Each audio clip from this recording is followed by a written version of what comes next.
오늘 본문은 이렇게 시작합니다. 우리가 이 같은 소망이 있으므로 담대히 말하노니. 이 같은 소망이 있다라고 전제를 하면서 시작을 하죠. 여기서 이 같은 소망은 새 언약을 가리키는 것입니다. 어제 함께 나눴던 말씀 가운데 나오는 새 언약을 말씀하는 것입니다.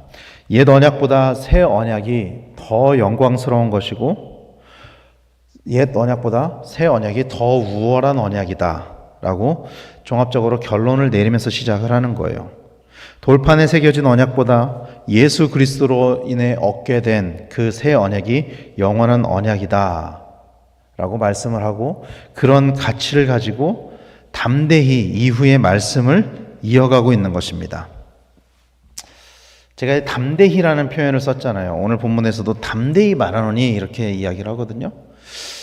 왜 이런 표현을 썼냐 하면은 이후에 나오는 말씀이 어쩌면은 유대인들에게 가장 민감한 부분이기 때문일 거예요.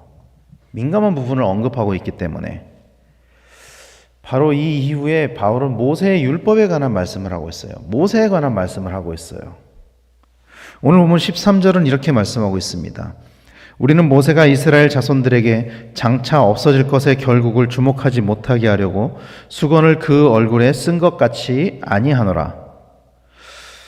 모세가 수건을 얼굴에 쓴 것 같이 아니한다.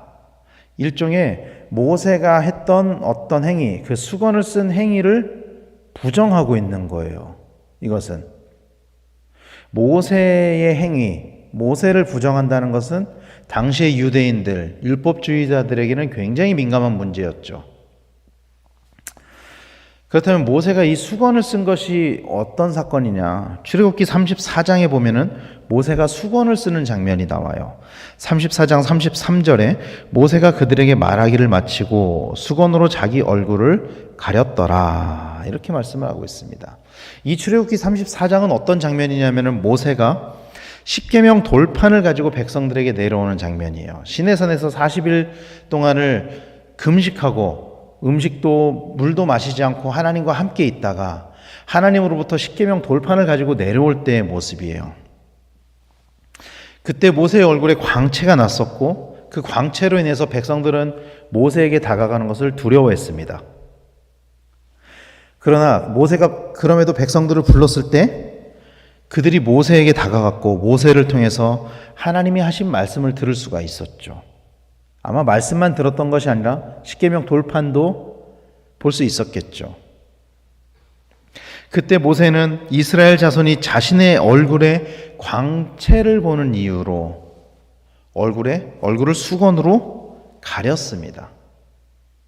출애굽기 34장 35절은 모세가 얼굴을 가린 이유를 이렇게 말씀하고 있어요. 이스라엘 자손이 모세의 얼굴에 광채를 보므로 모세가 여호와께 말하러 들어가기까지 다시 수건으로 자기 얼굴을 가렸더라. 이렇게 말씀하고 있습니다.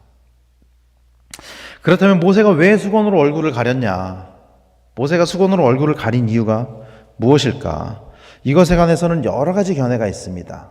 어떤 신학자들은 이 사람들이 봄으로 인해서 광채가 사라질까 봐, 그러니까 자기가 영광스러운 상태에 있는데 사람들이 계속 자기 얼굴을 봐서 그 광채가 사라질까 봐 얼굴을 수건으로 가렸다라는 견해도 있고, 또 어떤 신학자들은 죄를 가진 인간들이 하나님의 영광을 볼 자격이 없기 때문에 이스라엘 백성들이 가지고 있는 죄로 말미암아 모세는 40일 주야를 하나님과 함께 하면서 거룩함이 회복되고 그 하나님의 영광을 얻게 됐는데, 이스라엘 백성들은 죄 가운데 있기 때문에 하나님의 영광을 볼 자격이 없기 때문에 얼굴을 수건으로 가렸지 않겠냐, 이런 견해도 있어요.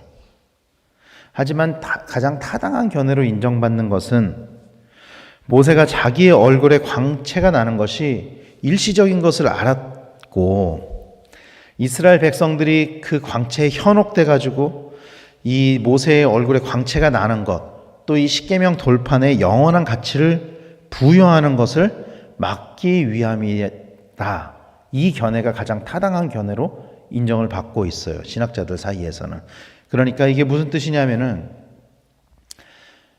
일종의 모세가 신격화되는 것을 경계한 거예요.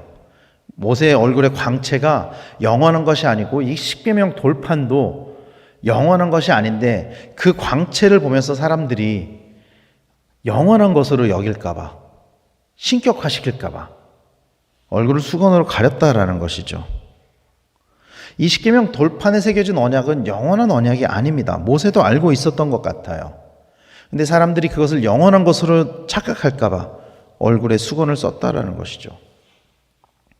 이런 견해로 보면 오늘 본문이 해석이 되는 거예요.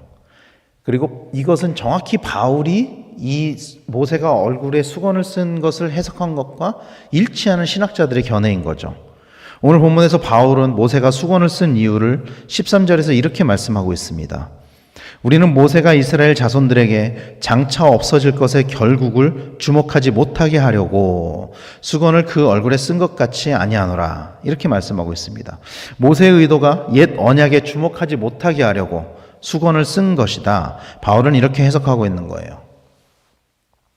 그러면서 여전히 율법에 매여 있는 사람들을 책망하고 있는 것입니다. 14절 말씀에 그러나 그들의 마음이 완고하여 오늘까지도 구약을 읽을 때 그 수건이 벗겨지지 아니하고 있으니 그 수건은 그리스도 안에서 없어질 것이라. 여전히 율법에 매여 있고 율법을 영원한 것으로 여기는 사람들을 책망하고 있는 것입니다. 여전히 그들이 수건으로 가려져 있다. 이 율법을 영원한 것으로 보기 때문에. 그러나 이 수건이 벗겨질 수 있는 그 유일한 방법은 그리스도에게 있다. 그리스도에게 있다. 이렇게 말씀하고 있는 거예요. 그리스도로 인해서 수건을 벗을 수 있다. 이렇게 말씀하고 있는 것입니다. 여기에서 수건이 상징하는 것은 율법의 정신을 무시하고, 율법의 정신이 뭐죠? 사랑이죠. 그것을 무시하고 율법 조항에만 매여 있는 것, 즉 율법주의를 의미하는 것입니다. 사람들을 정죄하고 사람들을 그로 인해서 죽음으로 끌고 가는 것들, 이런 것들을 이야기하는 거죠. 그리고 그로 인해서 예수님을 거부하는 불신앙을 의미하는 거예요. 왜냐하면 이 율법을 완성하실 수 있는 분이 예수님이기 때문에 율법을 영원한 것으로 여긴다는 것은 그 율법이 이미 이루어졌다는 것을 인정하지 않는 것이거든요. 예수님으로 인해서 이루어졌다는 것을. 그리고 그런 것들을 해결할 수 있는 분이 오직 예수님이라고 바울은 말씀하고 있는 것입니다. 사랑하는 성도 여러분, 예수님은 율법을 완성하기 위해 이 땅에 오셨다고 말씀하셨어요. 율법을 폐하러 온 것이 아니라 율법을 완성하기 위해서 이 땅에 오셨다. 율법에 매여 있는 사람들을 해방시키기 위해서 이 땅에 오신 것입니다.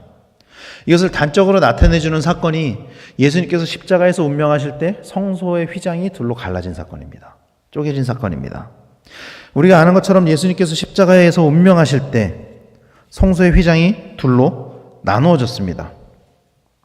그래서 더 이상 모든 하나님을 믿는 사람들은 죄의 문제로 인해서 지성소에 들어가지 못하게 되는 일이 없어진 것이죠. 그러니까 죄 때문에 지성소에 들어가지 못하는 일은 없어졌다라는 거예요. 그런 율법적인 이유로 지성소에 들어가지 못하는 일은 예수 그리스도의 십자가의 죽음으로 말미암아 없어졌다라는 것입니다. 율법으로 인해서 죄의 정죄를 받는 것이 아니라 율법으로 인해서 우리가 죄인이라는 것이 드러나고 그 죄로 말미암아 하나님의 진노를 감당해야 하는 죽음에 이르는 것이 아니라 예수님의 십자가의 보혈의 은혜로 구원의 은혜를 얻었다라는 것입니다. 믿으시길 바랍니다. 이런 은혜가 이미 주어졌음에도 불구하고 이스라엘 백성들은 여전히 율법에 매여 있었다라는 거예요. 어떤 율법주의자들은 여전히 그것에서 헤어나지 못하고 있었다라는 거예요. 율법의 정죄함에서.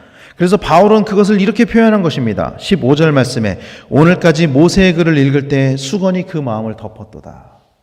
여전히 수건이 그 마음을 덮고 있다라는 거예요. 여전히 율법이 영원한 것이라고 여기고 있다라는 것입니다.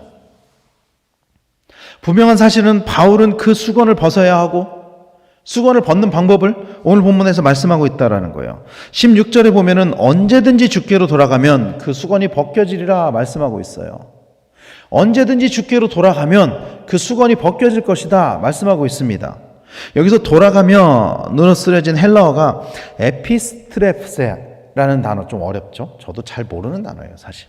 그런데 이 단어가 가지고 있는 의미는 이 어려운, 사실 말씀 듣다 보면은 뭐 어떤 헬라어 이렇게 원어를 말씀드릴 때가 많은데 이 잘 사용되지 않는 단어 같아요. 익숙하지 않은 단어예요, 사실. 근데 이 단어가 가지고 있는 의미는 여기 이 성경에서는 돌아가면이라고 번역을 했지만 사실 이 단어가 가지고 있는 의미는 회개하다, 이런 뜻을 가지고 있는 단어예요. 이 단어는 회개하다. 율법의 지배 아래에 놓여 있다가 할지라도 언제든지 회심하고 돌아오면 마음의 수건이 벗겨지고 새 언약이 주어진다라고 말씀하고 있는 것입니다. 율법의 성취, 율법의 완성이 그때 비로소 이루어진다라는 것이죠. 그리고 그로 인해서 우리에게 진정한 자유가 주어진다라고 17절에서 말씀하고 있는 것입니다. 주는 영이시니 주의 영이 계신 곳에는 자유가 있느니라, 이렇게 말씀하고 있는 것이죠. 더 이상 율법에 매이는 것이 아니라 죄와 죽음으로부터 자유함을 얻는 것을 말씀하고 있는 것입니다. 사랑하는 성도 여러분, 우리는 예수님이 이 땅에 오심으로 인해서 자유함을 얻었습니다. 자유함을 얻었습니다. 이 자유는 세상에서 주는 자유를 이야기하는 것이 아니에요. 무슨 민주주의 국가, 공산주의 국가 이런 자유를 의미하는 것이 아니에요. 이것은 죄와 사망의 권세로부터의 자유를 의미하는 것입니다. 하나님이 우리에게 주시는 참 자유는 죄와 사망의 권세로부터의 자유를 의미하는 거예요. 어떤 세상적인 자유, 정치적인 자유를 주는 것이라면 만약에 이 말씀이 그렇게 해석된다면은 이 말씀이 성취된 것은 얼마 안 됐죠. 사실 로마 시대만 해도 그들은 여전히 정치적으로는 억압 가운데 놓여져 있었거든요. 그리스도인들 또한. 그래서 이 본문의 자유는 죄와 사망의 권세로부터의 자유를 의미하는 것입니다. 공중 권세를 잡고 있는 사탄으로부터, 마귀로부터의 자유를 의미하는 것입니다. 그리고 이것은 일시적인 것이 아니라 영원한 것입니다. 오직 주의 영으로 인해서 영원한 자유함을 얻는 성도님들이 되시기를 간절히 소망합니다.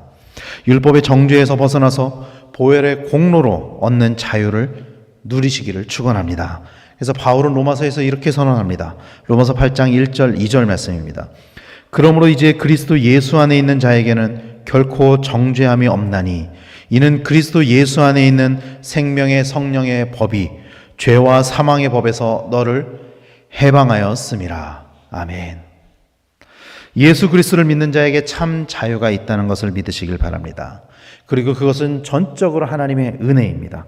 우리를 해방시키기 위해 이 땅에 오신 예수님의 죽으심과 부활하심을 기억하시길 바랍니다. 그리고 그로 말미암아 우리에게 주어진 그 주의 은혜의 날개 아래 거하시는 우리 성도님들이 되시기를 간절히 축원합니다. 그리고 그러므로 말미암아 주님께서 우리에게 주시는 그 영적인 참 자유를 오늘도 내일도 영원히 누리는 우리 강백교회 성도님들 다 되시기를 예수 그리스도로 간절히 축원합니다. 기도하겠습니다.